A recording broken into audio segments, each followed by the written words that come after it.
or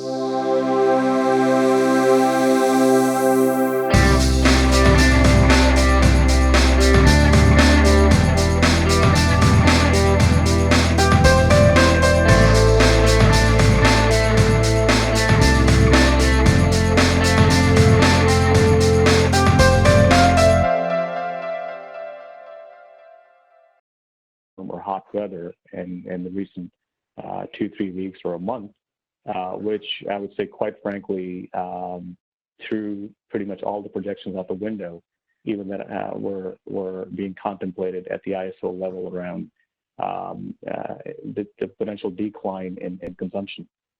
So I think from that regard, it's been down and then quite a bit up in terms of patterns. Naturally, residential load has picked up quite a bit. A lot of people are working from home.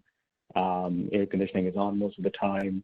And we're seeing that industrial load is actually recovering faster than anticipated, which is leading to, quite a bit of a discussion, I think, even across the industry and at the government level as well, to say, hey, there was this anticipation of not having to need ICI this year, but I think last week or the last 2-3 weeks, the true value of ICI was really felt at the ISO and the value that it brought forward. So with respect to the second half of the question, what might be the change in the short, medium, or long run, I think it's yet to be seen. We're still not through COVID yet fully. It all depends on if there's a second wave and what additional steps the government might take with respect to the businesses and if they're allowed to reopen or not. It's yet to be seen. But I think as we stand, where we stand right now as of today, we have seen the demand to bounce back up quite a bit. Okay, great. Thanks for that, Ammar. All right, so let's just move on to our next question. Actually, I'll just mention that I know many of you are already very familiar with the program announcement, but I'll just reiterate. At the end of June, the government created a mandatory peak hiatus for ICI participants. And the government indicated the reason for this was for organizations to allow themselves some recovery time from some of the impacts felt by the COVID-19 pandemic and allow their businesses to recover. So essentially what this means is Class A customers will maintain their PDF, their peak demand factor, from the previous base period, which will then determine the global adjustment charges for that they will incur for 2021-2022 adjustment period. So public feedback obviously has been very mixed to this announcement. You have customers who had lowered their PDF and spent and really aren't that concerned, and then customers who didn't lower their demand and likely are focusing on this. And then of course there's those who implemented projects that had not established a baseline and are likely not very happy with this announcement. So our third question is, should these changes have been implemented, or should we have proceeded as originally planned? And Peter, I'll direct this one at you because I think maybe this affects you as being an ICI participant. And if you want to speak to that impact, I think that would be valuable. Sure. Yeah, we're in an interesting position because I'm kind of straddling both sides of this question. But we're an existing ICI participant, have been for a number of years, and happily had a pretty low PDF factor entering this year, and had started chasing the baselines for our peaks this year. And so on one hand, hiatus, I'm not worried about missing a peak now. I know my peak demand factor is set for next year, and I can kind of take the, breathe a sigh of relief and know that I'm not worrying about missing a peak this summer. So from that perspective, it's good. I'm not, less overtime, less fuel, less all that kind of stuff. At the same time, we had undertaken a capital project to retrofit one of our other generators with SCR and DPF filter and update our permits, and that was all in progress, leading up to setting a new further reduced peak demand factor for this year. So we had basically had the project done and ready to go, and then COVID hit and the hiatus hit, and now I'm sitting on an investment that hopefully, assuming nothing too much changes, has basically been delayed a year. So on one hand, I'm happy. On one hand, and I'm upset because we're kind of stranded having made. So, Yeah. To your question, should these changes have been implemented or should we have proceeded? I can argue it both ways. I can see the government's position. I can see some of the larger manufacturers' positions that, they didn't have any load to be able to reset.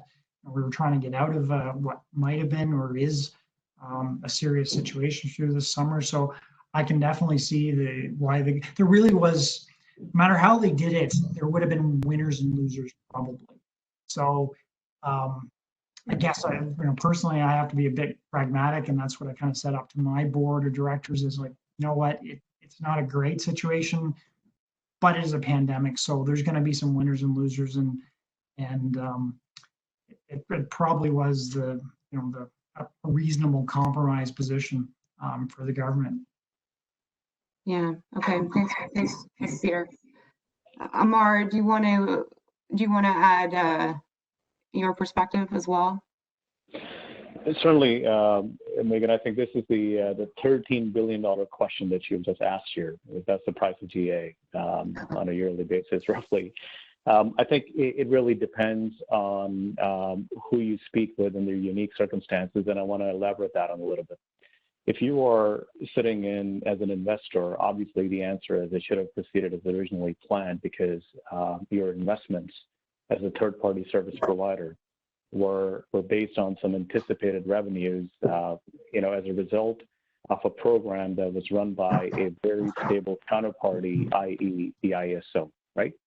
So when you look at government agencies as a counterparty, you deem them to be quite reliable and dependable for you to make multi-year investments.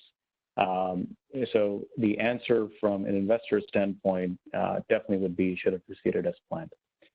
Now, if you are a customer or a consumer of electricity, I think it really depends on your unique circumstances, and I would break them down to two factors. One is how well did you perform last year? And secondly, how good is your recovery this year? To give you an example, if you performed really, really well last year, then naturally you would want that PDF to continue. But if you are shut down for a number of months this year and you're not consuming as much electricity as you would have consumed last year, then your per unit price would escalate, would increase significantly because the same dollar amount of global adjustment is now being amortized over far fewer kilowatt hours that you're consuming. And it may seem, at the outset, this is a great thing that your PDF is now fixed. But if your volumetric demand has gone down, then your per unit cost of electricity has definitely gone up significantly. So I think as a consumer, it depends on how well did you perform last year and how well are you on your way to recovery and consuming the same kilowatt hours as you did last year. If there's any delta in there, then you would be negatively impacted as a result of this. And I often find, if we have a couple of minutes, that this conversation has a lot of context that's generally lacking in the broader discussions, right? And so why the hiatus and why make it mandatory, at least, some of the things that we heard from different interactions on the industry forums, as well as in our interactions with the government as well. The system costs in Ontario, by and large, are fixed. They're close to $20 billion a year. That's generation, transmission, and distribution all combined, roughly in that order. And those costs have to be recovered. And typically, over the last few years, what we have seen is that Class B customers, which is small businesses and residentials, end up, as a result of the ICI program, subsidizing the Class A rates, upwards of 10% roughly. Which in a lot of the jurisdictions, industrial rates are always cheaper than residential rates because industry employs people and it's the backbone of the economy, so on and so forth. So that's not really outrageous from that perspective. But it definitely led to a different feeling, and it has been for quite some time, of the subsidy from Class B to Class A.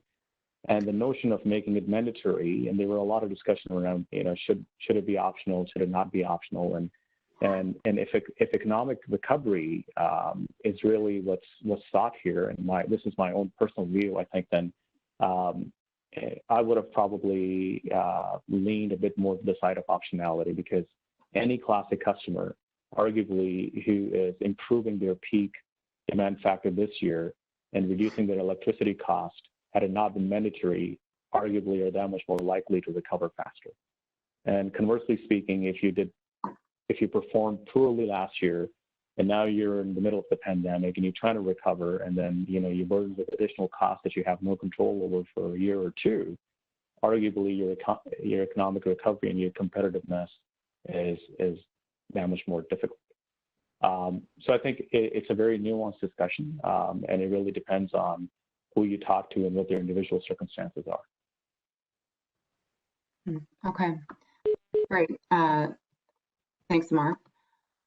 All right, so let's move on to the next question, which I will address to both of you again. The peak power curve seems to have flattened, with peaks becoming more difficult to forecast. When the ICI hiatus ends, what are your thoughts on how participants can mitigate this? So, Peter, why don't we start with you? I think we may be getting back into, I think, as Ammar suggested, we're into some uncharted territory with load shapes, with COVID. We've got multiple things happening. We got COVID and recovery around that. We've got more renewable energy coming into the province, which is changing the load shape a little bit. We've got people investing in DER resources, which is changing things up. We've got more people staying at home, which is increasing afternoon air conditioning loads. So I think it's going to be increasingly difficult to forecast when peaks hit. And the other thing that does happen, we've seen this multiple times especially as it applies to the GTA, on these hot peak summer afternoons when we typically are hitting these hot or the peak demands in the province, it's just as likely that we'll get the afternoon thunderstorm rolling through, and everyone's expecting a peak to hit at 4 or 5 o'clock in the afternoon, late afternoon, and that can evaporate in a heartbeat with a summer storm, which then leads you back. Oh, should I have been doing my demand response or my ICI or my peak reductions earlier in the afternoon? So I think it is going to get harder to do, especially if your technology choice is short-term storage, or sending people home for a couple hours, or reducing production. We manage our ICI with generation, so that gives us a lot more flexibility. We can burn more fuel, run more hours, and that's a little bit easier to manage. So it probably is still maybe a combination of technologies. I certainly favor more long-term storage, or long-term being a relative term, longer-term generation curtailment. And then if you're strictly a short-term technology, batteries or whatever, you probably are going to miss some peaks going forward if the ICI program stays as it is now. Okay, great. Thanks, Peter. That's really informative. Ammar, do you want to add anything? Do you have anything to add? Yeah, certainly. I agree entirely with what Peter said. I think the concept of predicting peak becoming more and more difficult. I think it's not new. It will progressively get better or worse depending upon how industry fares and how future power is procured in Ontario at the ISO level. But this concept you can see in other jurisdictions as well, right? So in our case, it's the capacity peak that we're chasing at the generation level, and PJM is the T&D peak that they chase, which has a lot of value. So I think it really comes down to the choice of technology and the peak prediction capabilities that you have. They go hand in hand. I certainly agree with Peter that if you have very short-term dispatch type of solution, then you are at risk, because we are seeing phenomena like elephant in a bathtub effect or shoulder and peak. A lot of people in these type of programs that you see in other jurisdictions as well, that when they get to a critical level, everybody starts anticipating peaks. And in anticipation of the peaks, people start shifting, only to realize when they start anticipating peaks, that actually ended up being the peak. The real peak never occurred because people had shifted by that time. So it will become more and more difficult. And I think you need a technology solution that's flexible and which can accommodate that. Okay, great. Thanks, Ammar. All right, so this is our final question before we move into the Q&A portion of the presentation. Ammar, we'll start with you. Do you believe the ICI program will fully return to normal, or is it possible it may look somewhat different? I know we've covered this a little bit, but let's get your perspective on that.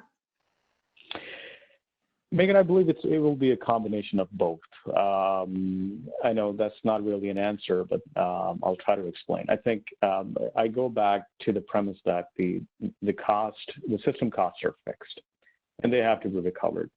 And they have to be recovered through Class B and Class A, and there is no other class. Unless there is direct injection of tax subsidies or any other source of revenue to fund electricity costs in Ontario, those are the only two classes that you have. Given what we've seen so far, it's unlikely that the Class B will bear any more burden than they already have been.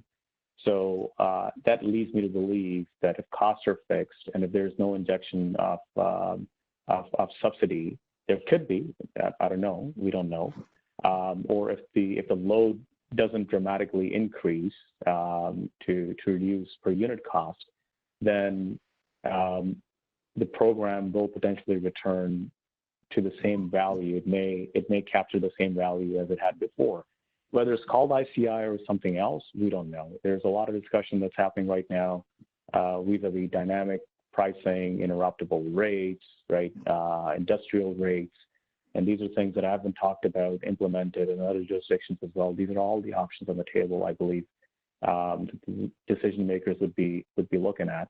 And so there is, other than what has been communicated officially, and this hiatus is expected to last a year, I think we have no reason not to believe that it won't return to the previous state. It may look a little bit different. But given the costs are fixed, I think the value would be preserved somehow.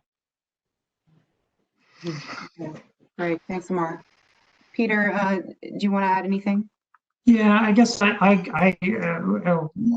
one angle to look at the ICI now is it's now become a material part of the Ontario electricity system. You know, we're pushing 1,600 megawatts or something like that of ICI participation now.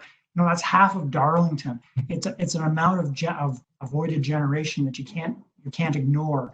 As Ammar said earlier, we've now seen without ICI running, we've seen levels of system peak need in Ontario, even with COVID, at levels that haven't been experienced in Ontario for 15 years or something like that, back in the 90s. So I think this is going to have the ISO scratching their head a little bit. They were already forecasting a need for more capacity, more peak capacity in 2024 or thereabouts, 2023, as nuclear refurbishment started to take hold. So that's not changing. So there is going to be a need from a system perspective to be able to manage these megawatts. They need these megawatts. So then it's a question of, okay, do we keep going with ICI? Do we change it, as Ammar said? Is there going to be some adjustments to it? Probably over time.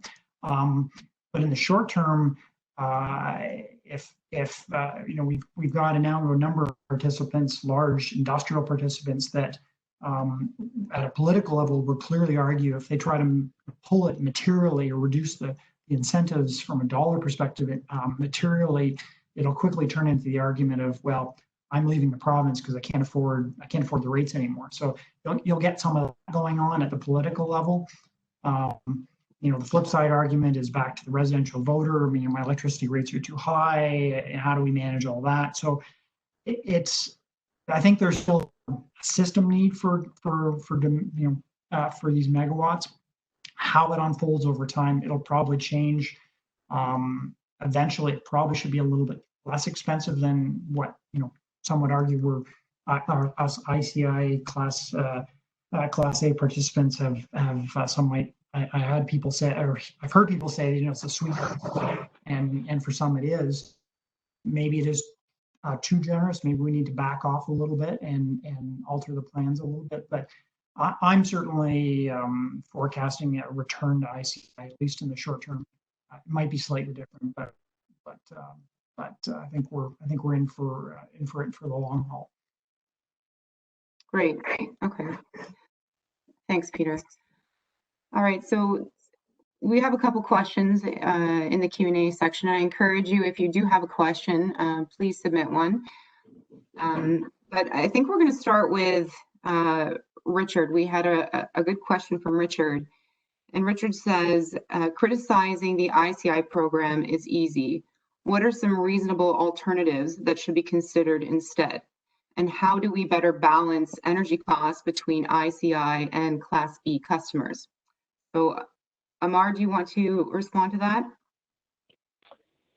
Certainly, Megan. Thank you. I think it's a great question. I really do believe that. I think it's a great question. There's a lot of discussion around the problem or the perceived inequity or the real inequity, as some may see it. I think there's very little discussion around how to fix it. So once again, I think it's a contextual discussion here. Just very quickly recapping, we made certain investments. We, as in the province, made certain investments in electricity infrastructure a while back, and those investments are investments that we have to now, stick with for a period of time, and those costs are fixed. The generation contracts, whether they were 20-year or 15-year contracts, they're fixed, and they're somewhere midway through their life period here. I think the only solution, in my humble opinion, at this stage is without any outside injection of subsidy, whether it's tax or otherwise, is to come up with ways to increase load in Ontario. Because the reason our costs are high on a per unit basis is because the consumption is low. We have 40,000 megawatt of installed capacity. Our peak is at 20, 21, 22. It used to be 27. So consumption in Ontario did not grow after the 2008 financial meltdown as it had anticipated before. And, you have to build this capacity ahead of time. You can't build capacity on a moment notice. But we have to live with that now. I think from my perspective, I would look for policies that attract major consumers of electricity to the province, like data centers, right? Hydro-Quebec is a great program. If you check their website, they are offering 3 cents power to data centers. We have the area of Leamington greenhouses, massive consumption of electricity. So if we have policies that attract more consumption of electricity in the province, that will drive down rates for everybody because your costs are fixed. You have built system capacity, which is slightly overbuilt, and you can definitely lower the cost that way. The other solution in a similar type of way is to think about exporting idle Ontario generation to other jurisdictions. You have PJM, you have MISO. The contracts that you have in Ontario are 2 types of contracts on the generation side. Either they are take or pay contracts or net revenue contracts. What it really means is whether they run or they don't run, whether they generate or not, there's certain revenue that they have to collect, and that's what you call global adjustment. If you gave them the opportunity to approach other markets, and it's not easy, it's difficult, I recognize that, but if you give them the opportunity to approach other markets, PJM and MISO, it could be a secondary and tertiary revenue stream, which may help offset the problem of global adjustment in Ontario.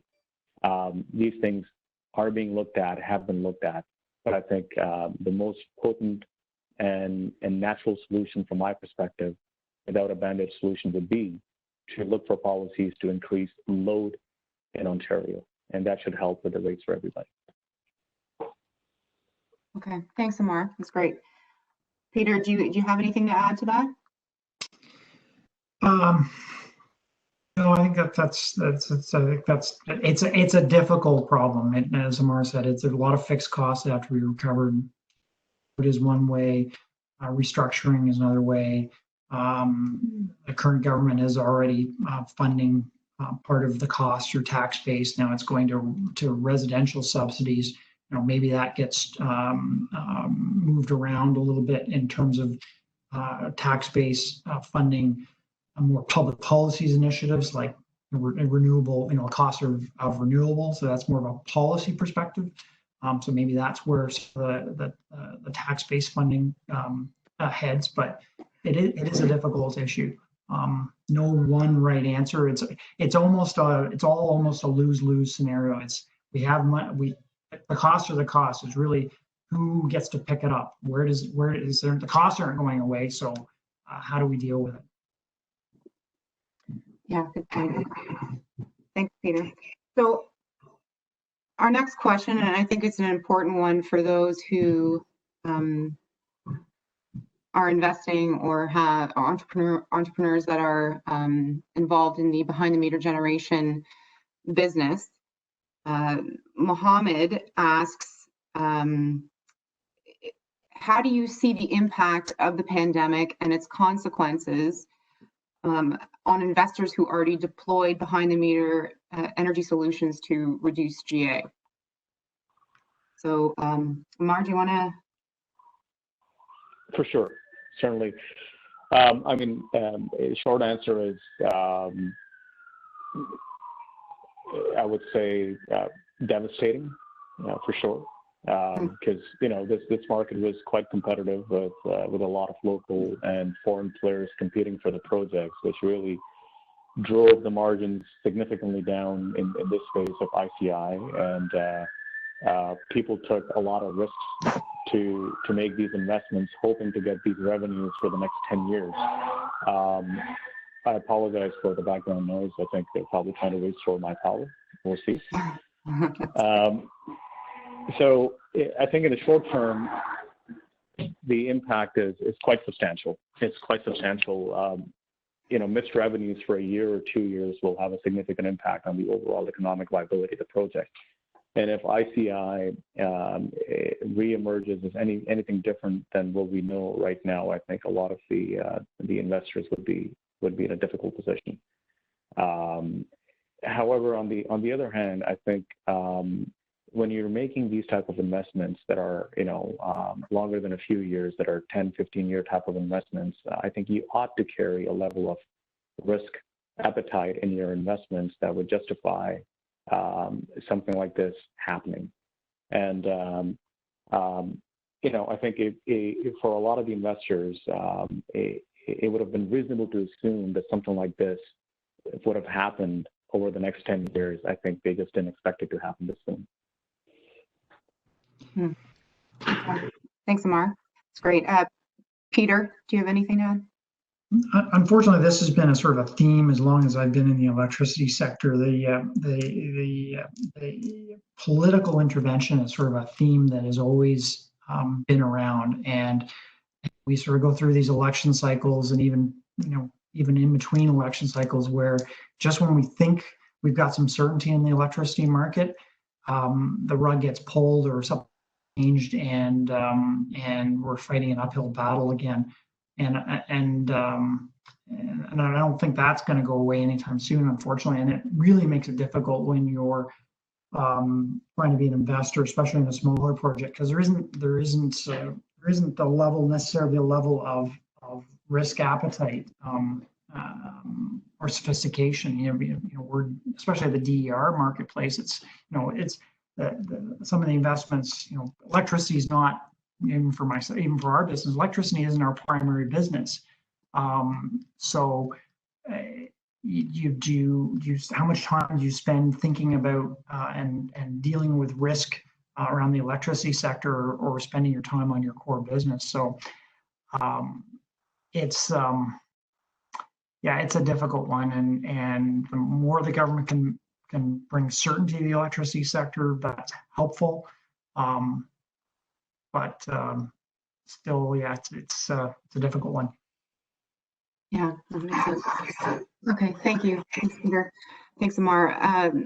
So another question we have from Jay, which I think we may have already alluded to this, but if you can elaborate, what are the longer term impacts if the recent changes to the ICI are extended?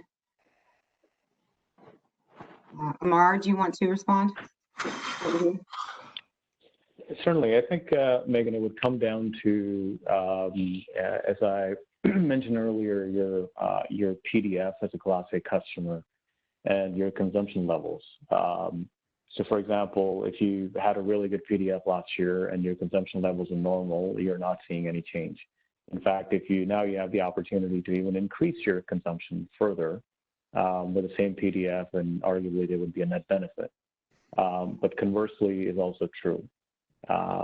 Folks or the companies who missed 1 or 2 peaks last year now have to live with that for arguably for 2 years worth of billing cycle, and if it's extended, then it would be worse.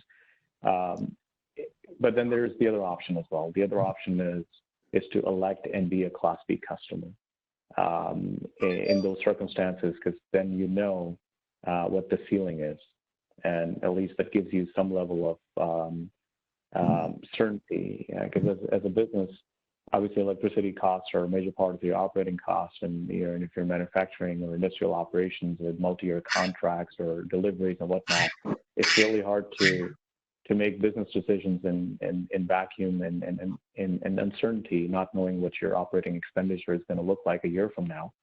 So I think if you're one of the lucky ones with respect to good BDF and good recovery, you're doing just fine. And if you're one of the unfortunate ones, then you're going to have to see how fast you can recover, or if Class B is an option. Okay. Thanks, Peter. Anything you want to add to that? Yeah, I think if the government starts to signal that they're not going to return the ICI program, early, probably we'll start to see some of that coming out fall or early in the new year. I think there'll be some significant pushback from industry. There's enough people out there that have spent money on moving towards technologies and processes to take advantage of ICI. If they start to pull it back, I'm not sure. I think it would move to some sort of interim. Maybe it's an optional thing for next year or something like that. But just to stop it or extend it much further, I think that would unlikely to. Well, hopefully not. Wouldn't happen. I'd certainly be very unhappy if they tried that. Yeah, fair enough. Okay, thanks, Peter. All right, so we have another question from Martin, and Peter, I'll direct this one at you. Martin asks, who is the government of Ontario really listening to on the ICI issue? For example, CME, APRO. Do you have an opinion on that?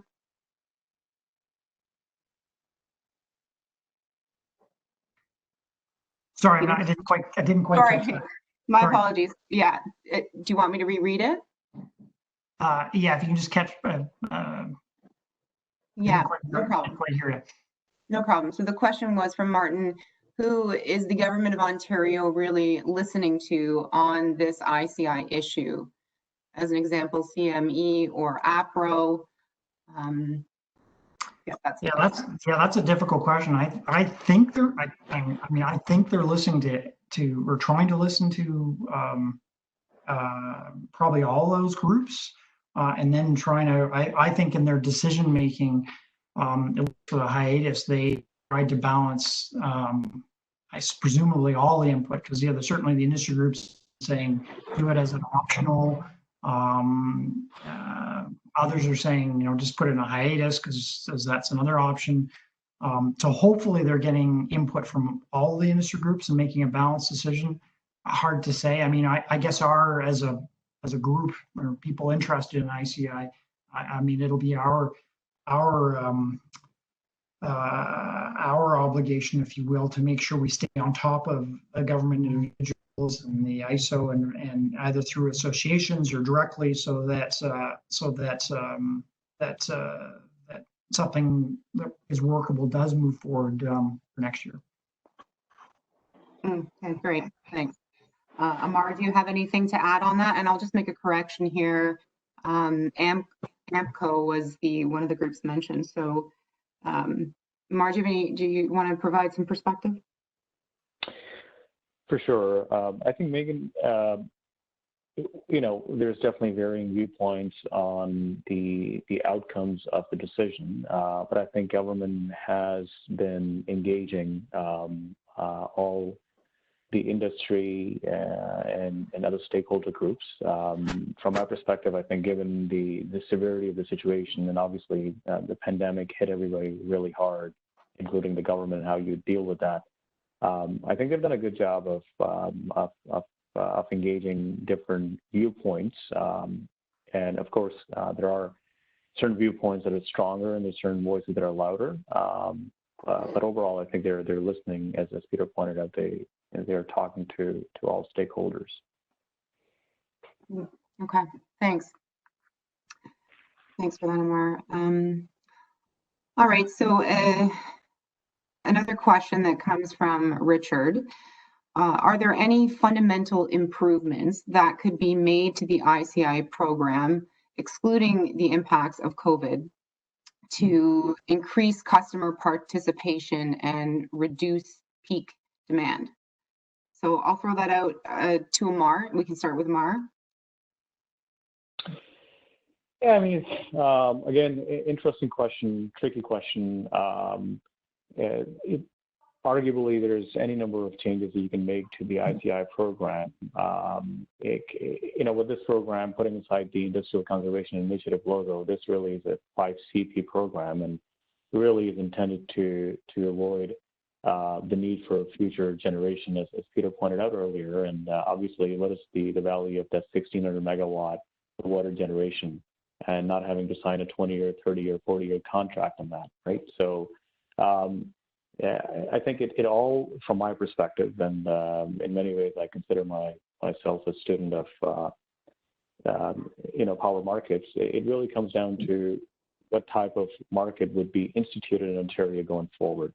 We know of two types of market. There's a capacity market, there's an energy market. Alberta, as an example, and ERCOT are the only two energy-only markets. So where the entire risk of building future capacity is borne by the generators, and us as a consumer are okay paying, as an example, $10,000 a kilowatt hour on that peak hour, or not consume at all. On the other hand, in a capacity market, the risk is shared. You bear some of the risk, generator bears some of the risk. But in Ontario, we don't really have a capacity market. It's a pseudo-capacity market through bilateral contracts. So I think it all depends on the direction that ISO will go, and how they intend on procuring future capacity, and what value you would put on future capacity that would really dictate how these rates will be then instituted and how you can monetize those revenue streams. I know it's a bit of an academic answer, but from my perspective, that's the right way of looking at it. Okay, I appreciate that. Thanks. Peter, do you want to add anything? Yeah, it is another question, because it's really a policy. It's a big picture policy question. Which way do we want to go in Ontario? Looking at other markets, what works best, what doesn't work, and we're also in the middle of, and it's difficult when you're halfway through a whole series of contracts that you can't really change. So there ways to optimize, absolutely. How the government moves forward with that, it's a difficult policy question. Yeah, no, that's true. Okay, thanks, Peter. Thanks, Ammar. So we just received, I think this is a really good question from Jay. Jay says, for customers that were considering GA mitigation strategies but are now holding off due to the uncertainty created by the temporary ICI changes, how would you advise them on the actions they should take? Proceed now, postpone, other? So Ammar, we'll begin with you. I think this is where we go back to your disclaimer. upfront, Megan. or plead the fifth. I think it's a difficult one. Look, I see where you're coming from, and I think a lot of us are in the same boat, whether as a developer or a solution provider. And in my own unit at Alectra Energy Solutions, we work with customers to develop these type of solutions behind the meter and provide that flexibility. I think it's I can tell you our view. Our view is a long-term view that, although in the short term it might be called ICI and global adjustment mitigation, it has a certain value of 550,000 roughly per megawatt a year attached to it. But over the long period of time, I think if you have made the right technology choice, that's what it comes down to most importantly, that has more than one benefit stream, then arguably, there's a spark spread that exists today for you, and there's a case for you to generate behind the meter, arguably.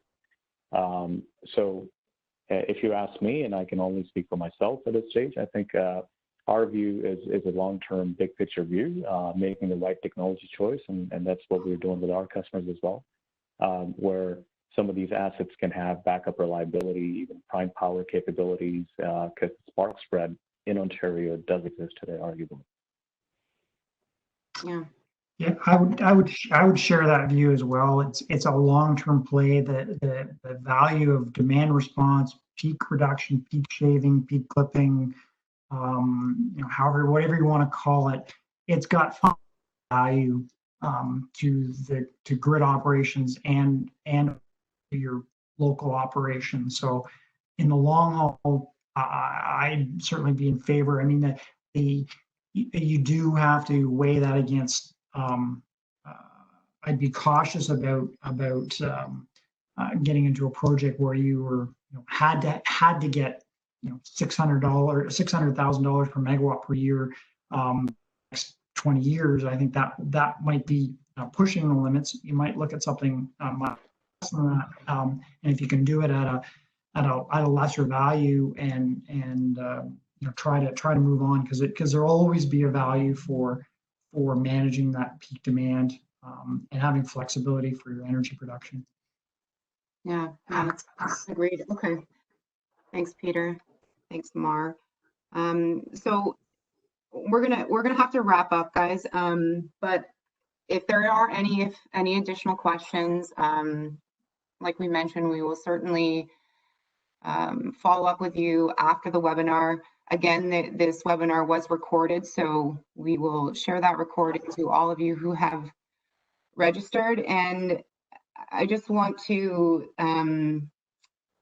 thank everybody who joined us today.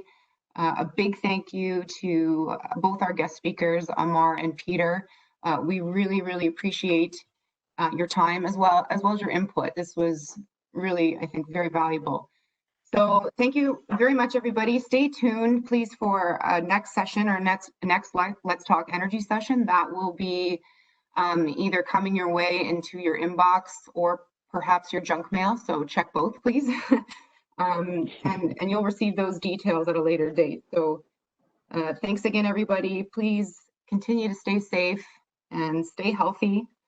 And until next time, take care, everyone. Bye-bye. Thank you, Bye.